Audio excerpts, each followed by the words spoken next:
Hello friends, welcome to my channel. आपका मेरे channel पर बहुत बहुत स्वागत है। दोस्तों, आज मैं आपके लिए लेकर के आई हूँ कि यूकेजी क्लास या एलकेजी क्लास के बच्चों को पूरे साल क्या पढ़ाया जाता है। ओके, जो फर्स्ट चीज़ होती है बच्चों को पढ़ाने की, उनको 1 से लेकर के 10 तक के जो भी नंबर्स उनको नर्सरी में सिखाए जाते हैं उसको रिपीट कराया जाता है।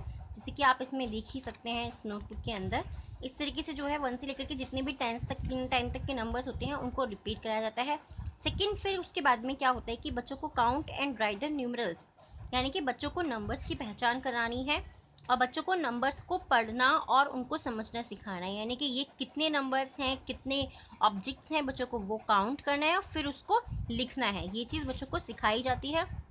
बहुत ही जो है सिंपल तरीका होता है जिससे कि बच्चों का मैथ और भी ज़्यादा अच्छे से इम्प्रूव हो जाता है। इससे क्या है कि बच्चा जितनी बार नंबर्स को काउंट करता है उतनी बारी उसके पावर जो होती है, लर्निंग पावर, वो बढ़ती चली जाती है।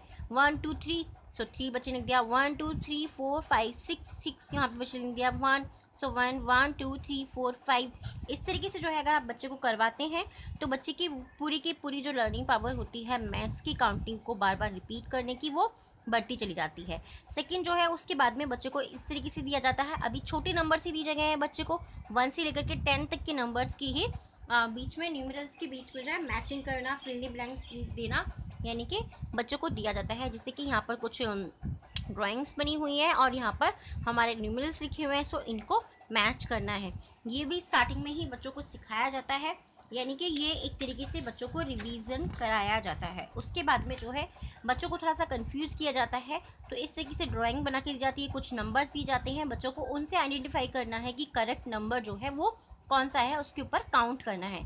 सो इस तरीके से जो है बच्चा काउंट करता है और नंबर्स को सर्कल कर देता है। सर्कल करवाना हो या टिक करवाना हो वो डिपेंड करता है कि टीचर्स जो है उनसे क्या करवाना चाहते हैं या फिर नोटबुक के अंदर क्या लिखा हुआ है। ये भी एक बहुत ही अच्छा मेथड होता है जिससे कि आप बच्चे की लर्निंग पावर को और कंसंट्रेशन पावर को बढ़ा सकते हैं। इसमें क्या है, आपको अलग अलग चीज़ें एक ही बॉक्स में आपने डाल दी और फिर आप आपसे बच्चों से पूछते हैं कि इसमें टॉफ़ीज़ कितनी है, इसमें पेस्ट्रीज़ कितनी है, इसमें आइसक्रीम्स कितनी है। सो बच्चा इस पर ध्यान देगा कि 1 2 3 4 बच्चे ने लिख दिया।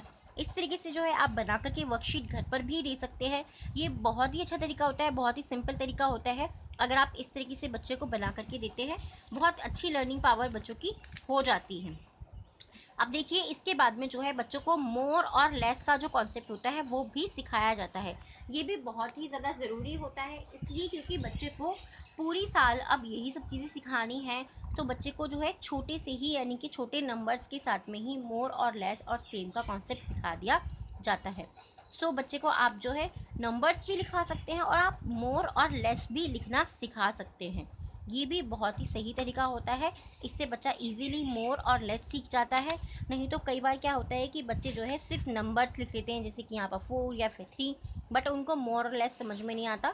तो अगर आप स्पेलिंग का जो फर्स्ट डिजिट फर्स्ट लेटर होता है, अगर आप वो लिखवाते हैं तो बहुत ही ज़्यादा सही रहता है।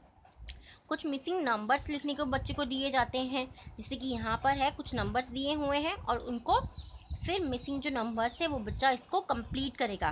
सो बच्चा काउंट भी करेगा इसमें और बच्चा लिखेगा भी। सो बच्चा लिख भी रहा है और काउंट भी कर रहा है, दोनों ही चीज़ें बच्चा जो है यहाँ पर कर रहा है। इस तरीके की वर्कशीट जो है बच्चों को आप बना करके भी दे सकते हैं घर में। और एक और इस तरीके का होता है कि आपको जो है एक नंबर दिया हुआ है, उतने आपको ऑब्जेक्ट्स ड्रॉ करने हैं। ऑब्जेक्ट्स आप चाहते हैं आपके अपने बच्चे के अकॉर्डिंग आप डाल सकते हैं। अगर आपका बच्चा सिंपल ड्राइंग करता है, उसको ज़्यादा अच्छी ड्राइंग नहीं आती है या उसका दिलचस्पी उसमें नहीं है, तो आप सिंपल ड्राइंग जैसे कि यही सर्कल, ट्रायंगल, रेक्टेंगल बनाने के लिए दीजिए। इससे क्या होगा कि बच्चों को शेप्स भी आ जाती हैं और बच्चा ड्रॉ भी कर लेता है। ये भी बहुत सिंपल तरीका है, बहुत ही अच्छा तरीका है बच्चों की ब्रेन पावर को बढ़ाने के लिए और बच्चे की मैथ्स को इंक्रीज़ करने के लिए। ये बहुत ही सही तरीका है। अब यहाँ पर भी जो है, अब इसमें क्या है, ये भी एक बहुत सही तरीका है।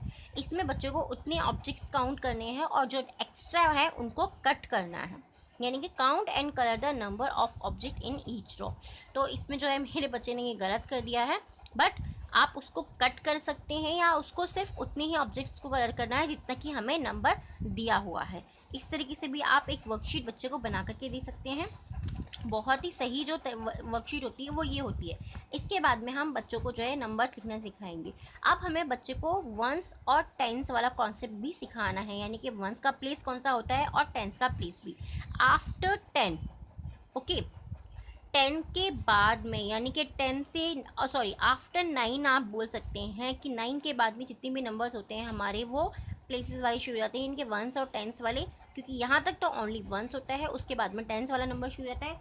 ये सिखाना भी बच्चों को बहुत ज़रूरी होता है, नहीं तो बच्चा आगे जाके बहुत ज़्यादा कन्फ्यूज हो जाता है। तो अब जो है बच्चे को हाफ ईयरली तक वंस और टेंस तक की, यानी कि 50 तक की काउंटिंग बच्चों को सिखाई जाती है।